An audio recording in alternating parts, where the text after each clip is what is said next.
আর এই মুহূর্তে খবর রাখতে হচ্ছে আবহাওয়ার খবরের দিকে, কারণ সপ্তাহ শেষে ফের 40 ডিগ্রি, বৃষ্টি কমতেই বাড়ছে গরম। সকাল থেকেই গরম এবং অস্বস্তি। আগামী 5 দিনে 5 ডিগ্রি পর্যন্ত বাড়বে তাপমাত্রা। আরো একবার আপনাদের জানিয়ে রাখি, সপ্তাহ শেষে অর্থাৎ উইকেন্ডে ফের 40 ডিগ্রি, বৃষ্টি কমতেই বাড়ছে গরম। আমাদের সঙ্গে রয়েছেন আমাদের প্রতিনিধি বিশ্বজিৎ সাহা। বিশ্বজিৎ আরো বিস্তারিত বলবে। বিশ্বজিৎ, তাহলে কি সপ্তাহ শেষে আবার গরম বাড়বে? শুধুমাত্র গরম বাড়বে না জুমেলা, অস্বস্তিদায়ক উইকেন্ড বলা যায়। কারণ শনি রবিবার যে পর্যায়ে তাপমাত্রা বাড়বে একদিকে, অন্যদিকে জলীয় বাষ্প থাকবে বাতাসে প্রচুর পরিমাণে। আর তার ফলে এবার সেই শুকনো গরম দাবদাহ সেরকমটা ঠিক হবে না।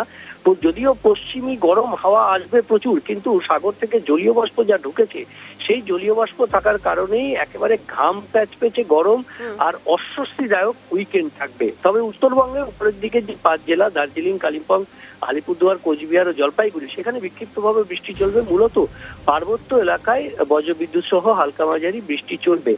তবে বৃষ্টির সম্ভাবনা আপাতত না থাকলেও আগামী সপ্তাহে যে বৃষ্টির সম্ভাবনা থাকছে, কাজেই এই যে দাবদাহের স্পেল সেটা যে একবারে লম্বা হবে, আমরা যেটা দেখেছি গত যে এপ্রিল মাসে যেভাবে লম্বা দাবদাহের স্পেল চলেছে সেরকম থাকবে না, কিন্তু একটা অস্বস্তিদায়ক এই 4-5 দিনে অন্তত একটা অস্বস্তিদায়ক আবহাওয়া তৈরি হবে। ইতিমধ্যেই তা দেখা যাচ্ছে যে গরম বাড়ছে, সঙ্গে জলীয় বাষ্প থাকায় আর্দ্রতাজনিত অস্বস্তি, একটা ঘাম প্যাচপ্যাচে গরম হচ্ছে। আর এরকমই চলবে আগামী 4-5 দিন, অন্তত রবিবার পর্যন্ত, এমনটাই জানাচ্ছে আলিপুর আবহাওয়া দপ্তর। জুনেলা, ধন্যবাদ বিশ্বজিৎ।